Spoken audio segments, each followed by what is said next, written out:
ગુજરાતના તબીબી ક્ષેત્રે એક ઐતિહાસિક સિદ્ધિ નોંધાઈ છે, જેમાં ડોક્ટર સંજીવ હરિભક્તિ દ્વારા દેશની પ્રથમ 1000 કિલોમીટર લાંબા અંતરની રોબોટિક ટેલિસર્જરી સફળતાપૂર્વક પૂર્ણ કરવામાં આવી છે. 11 ફેબ્રુઆરી 2026ના રોજ કાઇઝન હોસ્પિટલના ડિરેક્ટર અને અગ્રણી સર્જન ડોક્ટર હરિભક્તિએ નવી દિલ્હીથી રિયલ ટાઈમ નેટવર્કનો ઉપયોગ કર્યો હતો. અમદાવાદમાં રહેલા દર્દી પર જટિલ ગેસ્ટ્રોઇન્ટેસ્ટાઇનલ સર્જરી કરી હતી અને આ ઓપરેશન હાઈ સ્પીડ સુરક્ષિત નેટવર્ક દ્વારા સંપન્ન થયું હતું, જેમાં અમદાવાદની હોસ્પિટલ ખાતે સર્જિકલ અને એનેસ્થેસિયા ટીમે પ્રત્યક્ષ સહયોગ આપ્યો હતો.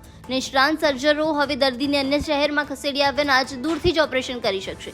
મુસાફરીના જોખમો અને હોસ્પિટલ વ્યવસ્થાપનના વધારાના ખર્ચમાં ઘટાડો થશે, તેમજ અંતરિયાળ વિસ્તારોના દર્દીઓને જટિલ રોગો સામે સમયસર નિષ્ણાંત તબીબોની સેવા મળી રહેશે.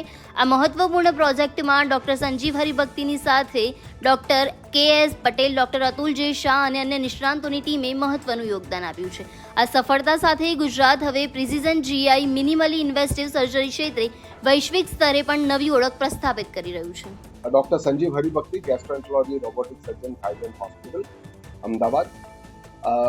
એક ઐતિહાસિક સિદ્ધિ હાંસલ કરેલી છે કાઇઝન હોસ્પિટલમાં. એ કે સૌથી પહેલી વખત ગુજરાત રાજ્યમાં એક ટેલી રોબોટિક સર્જરી કરવામાં આવેલી છે, કે જ્યાં એક દર્દી કાઇઝન હોસ્પિટલમાં એમને 11મી ફેબ્રુઆરીએ સર્જરી હતી, તો એ વખતે સર્જન ડોક્ટર હરિભક્તિ 1000 કિલોમીટર દૂર દિલ્હીથી એમણે આ રોબોટિક સર્જરી કરી અને ખૂબ સેફ અને સ્મૂથ પેશન્ટનું આઉટકમ આવ્યું. પેશન્ટ ડિસ્ચાર્જ બી થઈ ગયું. અને આ જે સર્જરીની જે ટેકનોલોજી ડેવલપ થઈ છે, ટેલી સર્જરી કહેવાય, રોબોટિક સર્જરીના માધ્યમથી જે થાય છે, એ ટેકનોલોજી ભારત દેશમાં સૌ પ્રથમવાર ડેવલપ થઈ છે. એક વર્ષમાં ભારતમાં ઘણા બધા આવા સર્જરીઝ કરવામાં આવેલા છે, લગભગ 100થી વધારે.